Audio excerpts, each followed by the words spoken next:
오늘 우리에게 주신 하나님의 말씀은 마태복음 12장 33절 한 절 말씀입니다. 함께 읽겠습니다.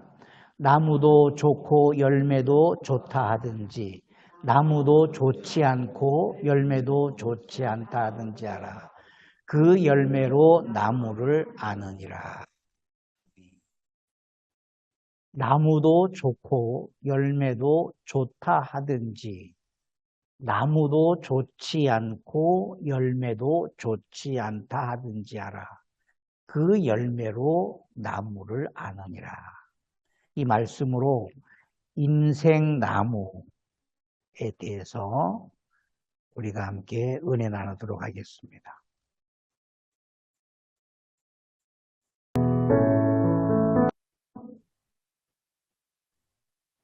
인생나무에 대해서 은혜 나누도록 하겠습니다. 말씀이 이야기가 알 듯 모를 듯 합니다. 나무도 좋고 열매도 좋다 하든지 하라. 또 나무도 좋지 않고 열매도 좋지 않다 하든지 하라. 그 열매로 나무를 알 수 있다 했습니다. 나는 어떤 나무일까요? 여러분들은 어떤 나무일까요? 우리는 어떤 나무일까요? 열매를 잘 맺어야 좋은 나무일까요? 아니면 나무가 좋아야 열매를 잘 맺는 걸까요?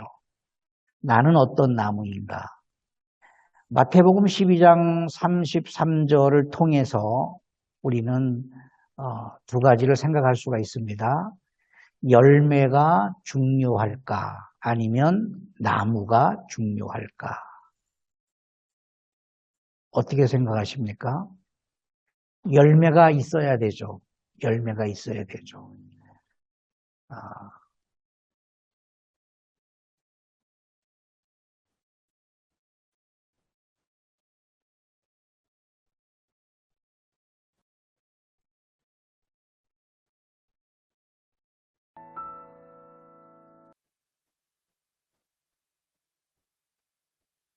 열매가 있어야 되죠. 열매가 정말 중요합니다.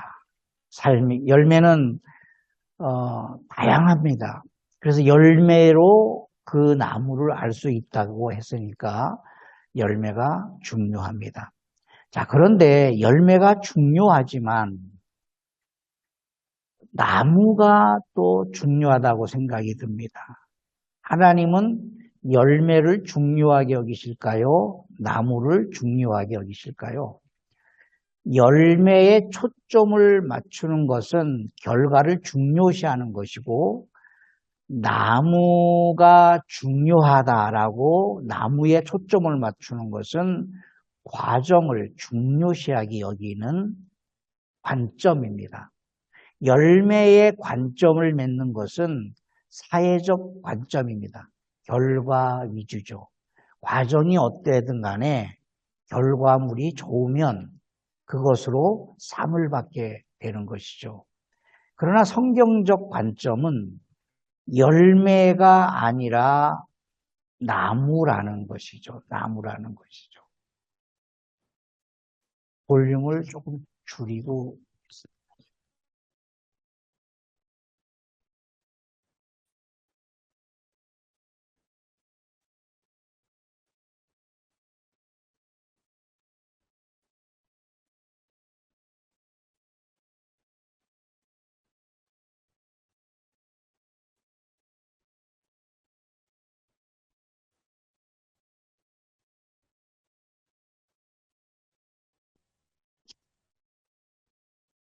잡음이 일어서 볼륨을 좀 줄였습니다. 성경은 두 가지가 다 중요한 거죠. 열매도 중요하고 나무도 중요한데 성경에서 말씀하는 관점은 열매에 포커스를 맞추는 것이 아니라 나무에 포커스를 맞추는 것입니다. 그러니까 나무가 좋아야 좋은 나무가 되어야 좋은 열매를 맺을 수 있다라는 것입니다. 자, 그러나 열매도 굉장히 중요합니다.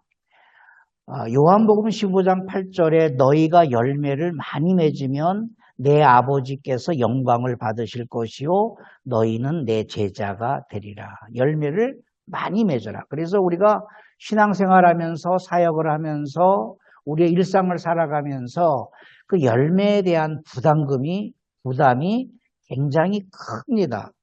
나에게 열매가 있는가? 전도의 열매가 있는가? 선교의 열매가 있는가? 사랑의 열매가 있는가? 희생의 열매가 있는가? 각종 열매를 만들어서 우리를 부담스럽게 합니다. 부담이 되고 있습니다. 결과물이 없는 거죠. 열매는 결과물인데 그 결과물이 그렇게 많지 않다라는 것이죠. 누가복음 3장 9절에 이미 도끼가 나무 뿌리에 놓였으니 좋은 열매 맺지 아니하는 나무마다 찍혀서 불에 던져지리라. 좋은 좋은 열매를 맺지 않는 나무마다 찍혀서 불에 던지리라. 자, 그래서 열매를 강조하는 이유가 있습니다. 너 지금 열매가 있느냐? 그렇게 우리를 핀잔하시기 위함이 아니라 열매를 강조하는 이유는 열매를 많이 맺어야 된다. 열매가 없는 나무는 이미 찍혀서 던져진다. 이런 열매를 강조하는 이유는 먼저 하나님과의 관계 때문에 그렇습니다. 열매는 내 업적이 아닙니다. 나는 이렇게 전도를 했습니다. 나는 이렇게 선교를 했습니다. 나는 이렇게 병자를 고쳤습니다. 나는 이렇게 기도를 했습니다. 나는 이렇게 헌금을 했습니다. 나는 이렇게 주의 이름으로 귀신을 쫓아내고 복음을 전했습니다. 열매, 내 업적을 강조하다 보면 우리는 마지막 때 하나님 앞에 책망을 받게 됩니다. 불법을 행한 자들아, 주여 주여 하는 자마다 다 천국에 갈 것이 아닙니다. 불법을 행하였다. 내가 주의 이름으로 귀신을 쫓아내고, 내가 주의 이름으로 선교를 하고, 내가 주의 이름으로 구제를 하고, 내가 주의 이름으로 이 많은 것들을 했습니다. 내 업적을 보십시오. 내 열매를 보십시오. 그럴 때 주님은 우리에게 말씀합니다. 나는 열매로서 너를 판단하지 않는다. 불법을 행하였다. 나를 떠나가라. 열매를 강조하는 이유는 열매는 내 업적이 아니라 하나님께 드리는 영광이고 하나님이 나와 함께 하신다라는 증거물들입니다. 요한복음 15장 5절입니다. 나는 포도나무요 너희는 가지라. 그가 내 안에 내가 그 안에 거하면 사람이 열매를 많이 맺나니 나를 떠나서는 너희가 아무것도 할 수 없음이라. 주님을 떠나서는 우리가 호흡도 할 수가 없습니다. 주님을 떠나서는 일반 은총도 우리가 누릴 수가 없습니다. 내가 주님 안에, 주님이 내 안에 거한다는 증거가 뭐냐? 우리에게서 스스로 열매가 나타나는 것입니다. 그래서 열매가 중요한 것이지 열매를 거두기 위해서 어떤 경제적 이익을 위해서 열매가 있느냐 없느냐 그것 때문에 우리를 판단하지 않으신다라는 겁니다. 누가복음 3장 8절에 이렇게 말씀합니다. 그러므로 회개에 합당한 열매를 맺고 속으로 아브라함이 우리 조상이라고 말하지 말라. 내가 너희에게 이르노니 하나님이 능히 이 돌들로도 아브라함의 자손이 되게 하시리라. 이스라엘 백성들이 아브라함의 자손인 것을 굉장한 자부심을 가지고 있었습니다. 아브라함의 자손이기 때문에 하나님을 독점할 수 있다라고 생각을 했습니다. 아브라함의 자손이기 때문에 율법은 이스라엘 백성들의 것이라고, 하나님은 이스라엘 백성이 하나님이라고 생각을 했습니다. 그래서 이방인들을 무시하기 시작했습니다. 이방인들을 학대하기 시작했습니다. 이방인들을 차별 대우를 했습니다. 이방인들이 하나님의 성전에 와서 예배하고 찬송하고 기도하는 것을 금지시켰습니다. 그 말씀이에요. 너희가 회개에 합당한 열매를 맺어라. 너희가 아브라함의 자손인 것을 자랑하지 말라. 그 자랑이 오히려 너희를 죽게 하였도다. 하나님은 이 돌들로도 아브라함의 자손이 되게 할 수가 있다. 그러면서 3장 9절에 말씀하는 거예요. 이미 도끼가 나무 뿌리에 놓였으니 좋은 열매를 너희가 맺어야 된다. 좋은 열매가 뭘까요? 하나님과의 관계 회복입니다. 회개에 합당한 열매입니다. 관계 회복입니다. 그래서 열매를 많이 맺어야 된다. 내 제자가 된다. 열매를 맺지 아니하면 도끼가 나무 뿌리에 놓여 있으니 찍혀서 불에 던져진다. 열매를 강조하는 이유는 열매 그 자체가 아니라 하나님과의 관계를 맺을 때 우리에게서 열매가 맺혀진다라는 이유 때문입니다. 마태복음 7장 17절입니다. 이와 같이 좋은 나무마다 아름다운 열매를 맺고 못된 나무가 나쁜 열매를 맺나니 좋은 나무가 나쁜 열매를 맺을 수 없고 못된 나무가 아름다운 열매를 맺을 수 없느니라. 좋은 열매를 맺는다라는 것은 열매를 얻는다라는 경제적 이익 때문이 아닙니다. 교회는 열매가 필요합니다. 교회 공동체는 열매가 필요합니다. 열매가 절실합니다. 전도의 열매도 필요한 것이고 헌금의 열매도 필요한 것이고 열매가 필요합니다. 헌신과 봉사의 열매가 필요합니다. 그래서 열매를 강조하게 되는데 열매만 강조하게 되다 보면은 하나님과의 온전한 관계 회복이 사라지게 됩니다. 사역은 열심히 하는데 뭔가 열심히 했는데 하나님과의 관계가 소홀해지는 것입니다. 관계가 멀어지는 것입니다. 요한복음 15장 4절에 이렇게 말씀합니다. 내 안에 거하라. 나도 너희 안에 거하리라. 가지가 포도나무에 붙어 있지 아니하면 스스로 열매를 맺을 수 없음 같이 너희도 내 안에 있지 아니하면 그러하리라. 중요한 것은 열매가 아니라는 거예요.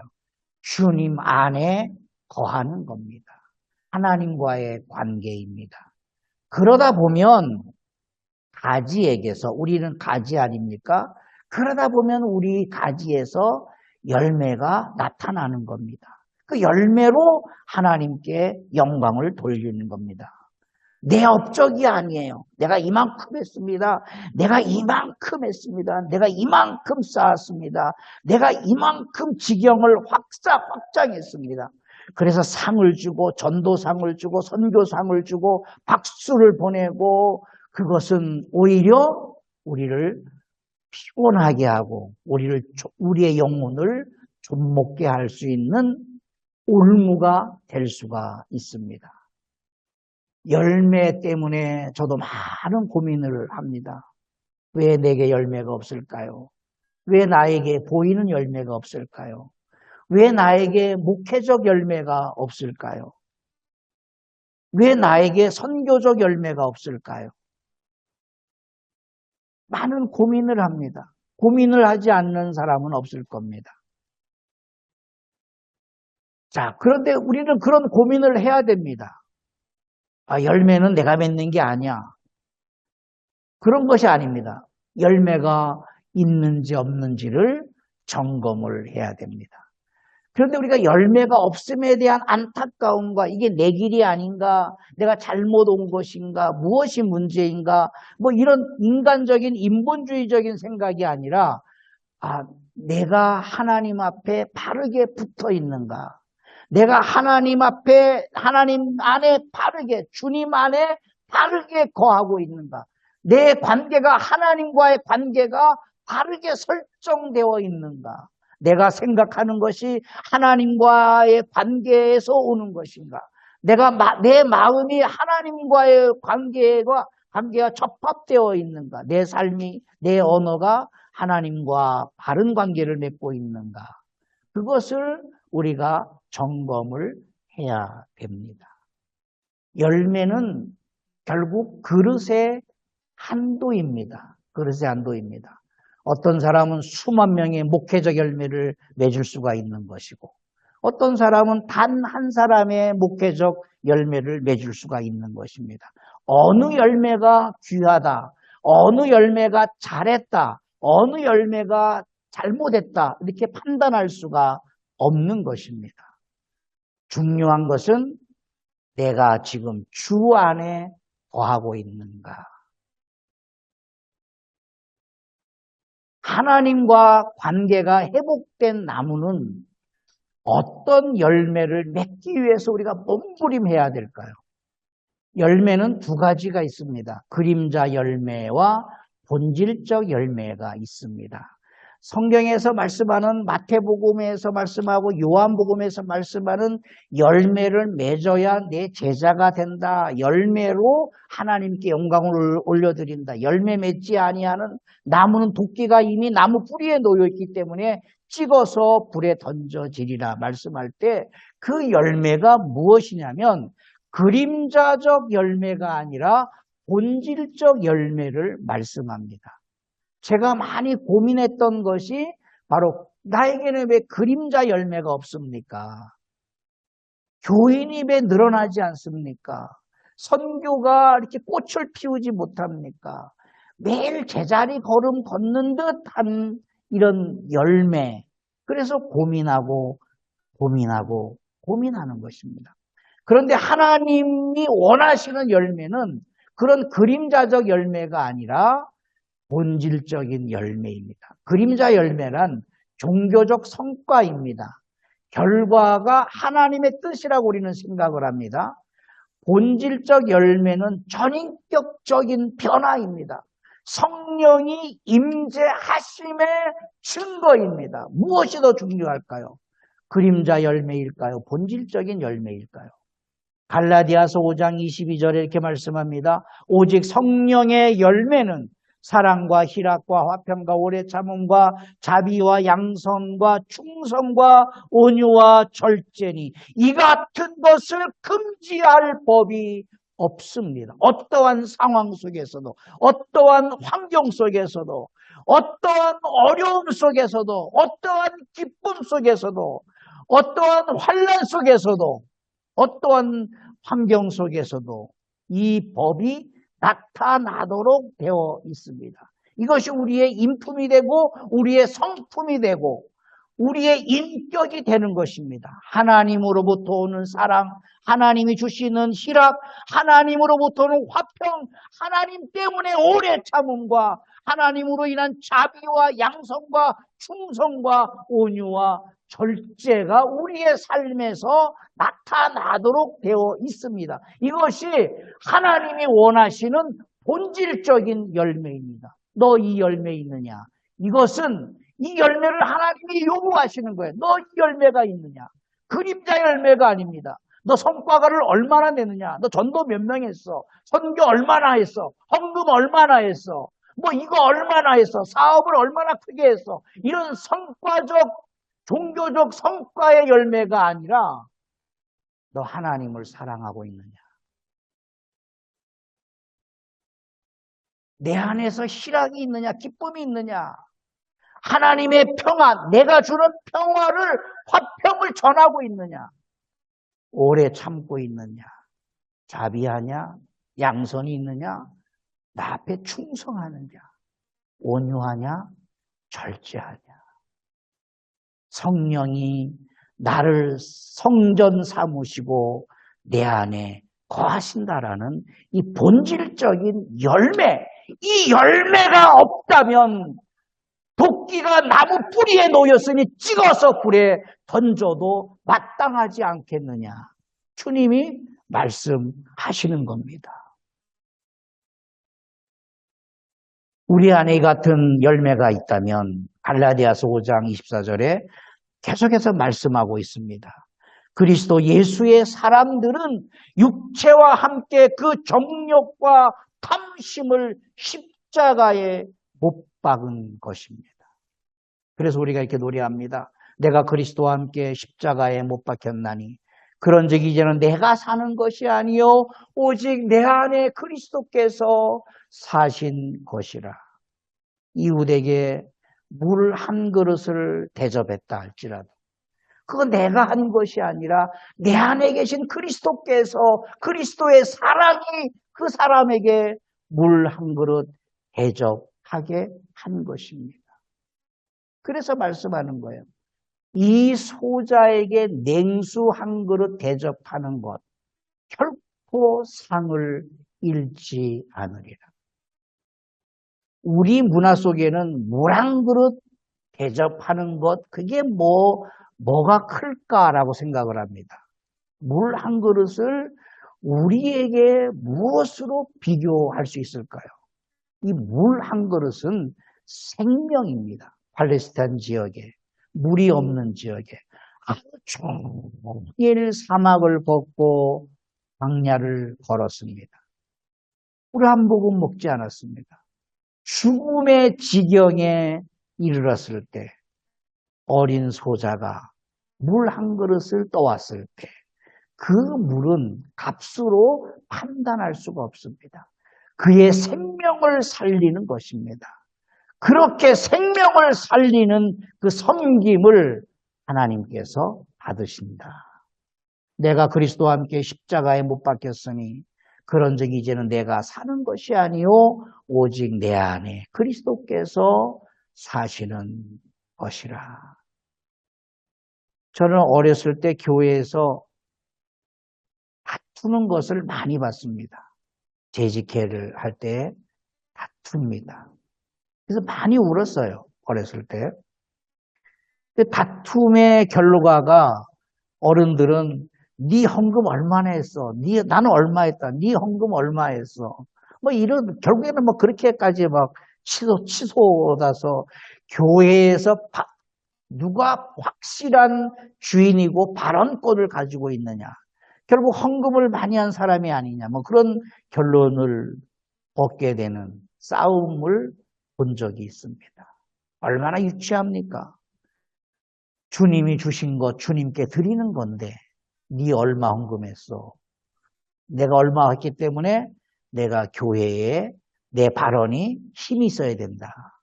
그것이 오늘 우리 교회들의 모습입니다. 주님이 하시는 것이죠. 성령이 나를 성전 삼으시고 내 안에 임재하시면 우리에게는 본질적인 열매가 조금씩 나타나도록 되어 있습니다. 그래서 내가 섬기는 것, 내가 전도하는 것, 내가 헌신하는 것, 내가 봉사하는 것, 이건 내가 하는 것이 아니라 주님이 하는 것입니다. 주님의 사랑입니다. 이제 내가 육체 가운데 사는 것은 나를 사랑하사 나를 위하여 자기 자신을 버리신 하나님의 아들을 믿는 믿음 안에서 사는 것입니다. 나는 어떤 나무입니까? 여러분은 어떤 나무이고 우리는 어떤 나무여야 합니까? 하나님과의 관계가 회복된 나무여야 합니다. 본질적인 회복, 하나님께서 직접 명하신 약속이 있습니다. 본질적인 회복을 위해서, 본질적인 열매를 위해서 하나님께서 직접 명하신 약속이 있습니다. 성경에는 크게 두 가지가 있습니다. 첫째는 하나님이 찾으시는 사람. 내가 이런 사람을 찾습니다. 내가 이런 사람을 찾는다. 그리고 하나님의 뜻, 내 뜻이 이러하니라. 물론 성경에는 많은 이유가 있지만 직접적으로 하나님께서 말씀하신 것이 있습니다. 하나님이 찾으시는 목적을 분명하게 말씀하셨는데 하나님은 어떤 사람을 찾으시느냐? 예배하는 자를 찾으신다. 하나님의 뜻이 뭐냐? 하나님과의 먼저 관계를 회복해야 된다. 요한복음 4장 23절에 아버지께 참되게 예배하는 자들은 영과 진리로 예배할 때가 오나니 곧 이때라. 아버지께서는 자기에게 이렇게 예배하는 자를 찾으시느니라. 다윗이 다윗을 만남에 하나님 마음에 합한 자라 했습니다. 무엇이 하나님 마음을 감동시켰으며 다윗이 무엇을 했길래 하나님 마음에 쏙 드는 사람이 되었을까요? 이겁니다. 예배입니다. 예배예요. 하나님이 찾으시는 사람이 예배이기 때문에 그렇습니다. 하나님의 뜻은 관계 회복입니다. 아주 심플하고 아주 기초적인 거예요. 관계 회복은 멀리 있지 않습니다. 아주 심플합니다. 기초적인 겁니다. 데살로니가 전서입니다. 항상 기뻐하는 것입니다. 쉬지 말고 기도하는 것입니다. 범사에 감사하는 것입니다. 이것이 그리스도 예수 안에서 너희를 향하신 하나님의 뜻이니라. 교회가 막 싸우면서 우리 다 같이 기도합시다. 하나님의 뜻이 무엇인지 기도합시다. 거기에는 하나님의 뜻이 나타나지 않습니다. 막 싸우고 그러면서 서로가 힘을 나눠서 무리를 나눠서 막 기도합니다. 금식을 한다 할지라도 천일을 금식한다 할지라도 할 수 없지만 그렇게 한다 할지라도 하나님의 뜻은 나타나지 않습니다. 하나님의 뜻은 하나님과의 관계 회복입니다. 내려놔야 됩니다. 기뻐할 수 있는지. 정말 어려운 말씀 아닙니까? 항상 어떻게 우리가 기뻐합니까? 정신병자도 아니고 비실비실 웃으라 그런 얘기가 아닙니다. 하나님이 지금 나와 함께하고 계시다는 사실을 확증하는 것입니다. 그런 기쁨입니다. 그렇기 때문에 우리가 쉬지 말고 기도할 수가 있는 것이고 범사에 하나님과의 관계를 맺을 수 있는 것입니다. 범사에 감사하라. 부도가 났습니다. 하나님이 부도 나게 해주신 것 감사합니다. 그렇게 감사하라는 얘기가 아닙니다. 범사에 하나님과의 관계를 맺으라. 하나님 부도가 났습니다. 하나님 나 절망했습니다. 하나님 나 시험에 떨어졌습니다. 하나님 나에게서 그림자적 열매가 없습니다. 세상은 나를 그림자 열매로 판단합니다. 교인이 몇 명 모이느냐, 선교의 필드가 어디에 있느냐, 무엇을 하느냐, 어떤 언어를 사용하고 있느냐, 헌금을 얼마 했느냐, 전도를 몇 명이나 했느냐, 이런 그림자적 열매를 나를 요구하지만 거기에 내가 무너지지 않게 하여 주옵소서. 범사에 감사하는 것입니다. 이것이 그리스도 예수 안에서 너희를 향하신 하나님의 뜻입니다. 본질의 회복, 본질적인 열매에 대해서 우리가 좀 깊이 나누겠습니다. 하나님의 찾으신 사람이 예배입니다. 예배의 원형이 있습니다. 예배를 알려면 예배의 원형을 알아야 되는데 예배의 원형은 구약의 제사입니다. 예배의 원형은 구약의 제사입니다. 지금 이것을 우리가 잃어버리고 있어요. 구약의 제사의 완성이 오늘 우리가 드리는 예배입니다. 그래서 우리가 구약의 제사를 잘 알아야 됩니다. 구약의 제사 3대 정신이 있습니다. 구약의 제사 3대 정신. 아주 단순한데 사람들이 잃어버리고 있습니다. 3가지입니다. 하나님, 인간, 희생, 제물. 이게 순서가 바뀌어도 됩니다. 인간이 먼저 와도 되고. 자, 하나님, 누구에게 제사를 하느냐? 제사를 받으시는 대상, 제사를 드리는 대상이 누구냐? 하나님입니다. 이스라엘 백성들은 이걸 잃어버렸습니다. 그래서 하나님이 바알이 되기도 하고 아세라 신이 되기도 하고 뭐 여러 가지 다양한 신이 되기도 합니다. 오늘날 종교통합주의자들도 예배하는 대상, 예배의 대상, 기도의 대상이 바뀌었습니다. 종교적인 신이 되어버렸습니다. 예배의 3대 정신도 같습니다. 대상은 하나님입니다. 하나님께 예배하는 것. 누가 제사하느냐, 누가 예배하느냐, 인간인데 죄인입니다. 내가 죄인이기 때문에 하나님께 예배하는 것. 늘 하나님 앞에 제사를 하는 겁니다. 그래서 예배할 때, 제사할 때 반드시 희생 제물을 가지고 하나님 앞에 나와야 됩니다. 그래서 제사의 3대 정신, 하나님, 죄인, 희생 제물. 이것은 오늘날 우리가 드리는 예배의 원형이 되는 것입니다. 희생제물은 어떻게 희생제물을 가지고 와야 되느냐? 레위기 1장에 자세하게 설명하고 있습니다. 10가지로 설명하고 있습니다. 첫째, 제물을 회막문까지 가져와야 됩니다. 지정한 장소까지 재물을 끌고 와야 됩니다. 양을 끌고 오든지 소를 끌고 오든지 끌고 와야 됩니다. 그런데 끌고 오다가 부정해지면 그 재물은 무효가 됩니다. 부정하다라는 말은 새가 지나가다가 똥을 쌌다. 소를 끌고 오는데 새가 지나가다가 똥을 쌌다. 그러면 그 소는 부정해지는 겁니다. 그래서 하나님 앞에 드릴 수가 없습니다. 양을 끌고 오다가 양이 넘어졌다. 끌고 오다가 뭐 한 2, 3km를 걸어야 되는 거 아닙니까, 옛날에는? 끌고 오다 보니까 길도 평탄하지 않는데 막 돌짝밭, 광야를 끌고 오다 보니까 양이 넘어졌다.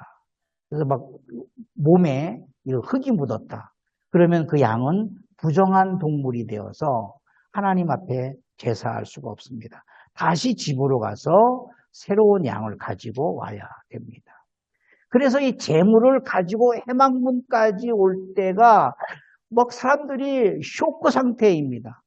새들이 똥을 싸지 못하도록 막 자녀들은 병풍을 우산을 만들어서 소 위에 씌우기도 합니다. 그 재물을 건드릴 수가 없어요. 그래서 이런 우산 같은 거 천을 씌워서 이렇게 우산을 만들어서 가기도 합니다. 그렇게 2, 3km를 걷으니 얼마나 힘들겠습니까? 두 번째, 그 재물이 이제 왔습니다. 그 재물에게 안수를 합니다. 안수는 누가 하냐면 죄인이 하는 겁니다. 재물을 가지고 온 사람이 내 죄를, 내 가족의 죄를 그 재물에 안수함으로 죄가 정가되는 것입니다. 죄가 정가된 후에 세 번째는 해망문에서 재물을 죽입니다. 재물을 죽일 때 양이면 양을 죽여야 되고 소면 소를 죽여야 되는데 그 재물을 누가 죽이냐면 재물을 가져온 사람이 죽이는 겁니다. 소를 가져왔다라고 생각해 보세요. 소를 내가 죽여야 되는 거야. 내 죄 때문에 내 죄를 소에게 전가했고 그 소를 내가 잡아야 되는 거예요. 내가 죽여야 되는 거예요. 세 가지 방법으로 죽입니다. 망치로 이마를 쳐서 죽이는 방법이 있고 칼로 목을 따서 죽이는 방법이 있고 꼬챙이로 심장을 찔러서 죽이는 방법이 있습니다. 그래서 제사장이 세 가지 도구를 가지고 보여줍니다. 당신이 선택하세요. 망치를 선택했다. 망치로 소 이마를 쳐서 한 번에 죽일 수 있는 확률은 0.0%입니다. 한 번에 안 죽습니다. 수십 번, 수백 번 찍어야 됩니다. 목을 따서 소를 잡는다. 한 번에 죽지 않습니다. 꼬챙이를 찔러서 심장을 찔러서 죽인다. 한 번에 찌를 수가 없습니다. 우표 크기만한 크기를 한 번에 정확하게 찌르면 죽는다고 합니다. 이거는 전문가들이 하는 얘기지 1년에 한 번 소 잡는 사람에게는 불가능한 얘기입니다.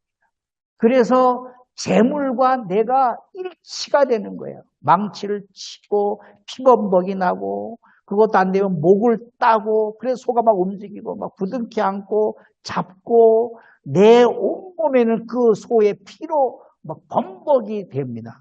결국에는 그렇게 해서 소가 죽습니다. 그러면 제사장이 이제 그 피를 가져다가 해망문 앞에 사방에 뿌리게 됩니다. 그리고 피를 다 뿌리게 되면 번제물의 가죽을 벗겨야 됩니다. 누가 벗기느냐? 제물을 가져온 내가 벗기는 겁니다. 소면 소를 벗기는 것이고 양이면 양을 벗기는 것입니다. 가죽을 다 벗기고 나면 제물의 각을 뜨는 겁니다. 각을 뜬다라는 것은 마디마디를 자르는 것입니다. 마디마디를 자르는 것인데 누가 자르느냐? 제물을 가져온 제가 자르는 것입니다. 얼마나 힘들겠어요. 잡는 것도 힘들고 껍질을 다 벗기는 것도 힘들고 그리고 마디마디를 잘라내는 것, 닭 한 마리 손질하는 것도 힘든데 소 한 마리, 양 한 마리를 그렇게 손질한다는 것은 보통 힘든 것이 아닙니다. 그러면 제사장은 뜬 각과 머리와 기름을 제단 위에 벌려놓습니다. 그리고 8번째, 내장과 정강이를 물로 씻어야 됩니다. 내장에 있는 더러운 것들을 다 씻어내야 됩니다. 이거 생각하면 우리나라 음식이 생각납니다. 씻어내야 됩니다. 씻어내. 누가 씻어내야 되느냐? 제물을 가져온 사람입니다. 9번째, 제사장은 그 전부를 제단 위에 불살로 번제로 드린다. 아니, 불살라 번제로 드릴 거면 왜 가죽을 벗기고 왜 각을 뜹니까? 각을 다 뜨라는 거죠. 가죽을 벗기라는 거죠. 그리고 제사장은 번제물이 아침까지 제단 위에 있게 하고 제단불이 꺼지지 않게 하는 것이 바로 하나님 앞에 드리는 희생 제물입니다. 내가 죄인이기 때문에 내 죄를 짐승에게 전가하기 위해서 하나님께 드리는 행위입니다. 이것은 무엇을 말하냐면 예배라는 제사라는 결과보다는 제물을 준비하는 과정을 하나님이 중요하게 여기신다. 오늘날은 그러면 왜 이런 제물을 바치지 않을까요? 제물이 아니라 우리 몸을 이와 같이 드려야 되는 것입니다. 히브리서 10장 9절 10절입니다. 그 후에 말씀하시기를 보시옵소서 내가 하나님의 뜻을 행하려 왔나이다 하셨으니 그 첫째 것을 폐하심은 둘째 것을 세우려 하심이라. 이 뜻을 따라 예수 그리스도의 몸을 단번에 들이심으로 말미암아 우리가 거룩함을 입었노라. 우리가 이렇게 제물을 10가지 사항을 준행하면서 제물을 가지고 오지 않는 이유는 예수 그리스도께서 단번에 자신을 들이셨기 때문에 그 들이심으로 첫 번째 것은 폐해지고 새 것을 세웠습니다. 그 새 것이 뭘까요? 바로 이겁니다. 로마서 12장 1절입니다. 그러므로 형제들아 내가 하나님의 모든 자비하심으로 너희를 권하노니 너희 몸을 하나님이 기뻐하시는 거룩한 산 제물로 드리라. 이는 너희가 드릴 영적 예배니라. 짐승 대신에 우리 자신을 하나님 앞에 드리는 것입니다. 결론입니다. 마태복음 12장 33절 나무도 좋고 열매도 좋다든지 나무도 좋지 않고 열매도 좋지 않다든지 하라. 그 열매로 나무를 아느니라. 우리는 어떤 나무일까요? 성령의 열매가 우리 안에 가득한. 그래서 요한복음 15장 4절에 내 안에 거하라 나도 너희 안에 거하리라. 가지가 포도나무에 붙어있지 아니하면 스스로 열매를 맺을 수 없음 같이 너희도 내 안에 있지 아니하면 그러하리라. 우리가 주 안에 붙어있어서 본질적인 열매가 우리의 삶에 풍성하기를 예수 이름으로 축복합니다. 아멘. 살아계신 아버지 하나님, 그림자 열매도 필요합니다. 그림자 열매로 사람을 판단하지 않게 하여 주옵소서. 인생을 판단하지 않게 하여 주시옵소서. 내 안에 성령께서 임재하시고 성령께서 임재하셨다면 우리는 분명 다른 말을 하여야 되고 다른 생각을 해야 되고 다른 삶의 패턴을 살아야 되는 것이 마땅합니다. 내 안에 나의 주인이 예수 그리스도이시고 성령이 내 안에 계셔서 나를 운행하시기 때문입니다. 우리에게서 성령의 열매가 주렁주렁 맺히게 하여 주시옵소서. 그 열매를 나누게 하여 주시옵소서. 그러나 나눔을 통해서 내가 많이 한 것이 아니라 내 안에 계신 그리스도께서 하신 것임을 나타내게 하여 주시옵소서. 예수님 이름으로 기도하옵나이다.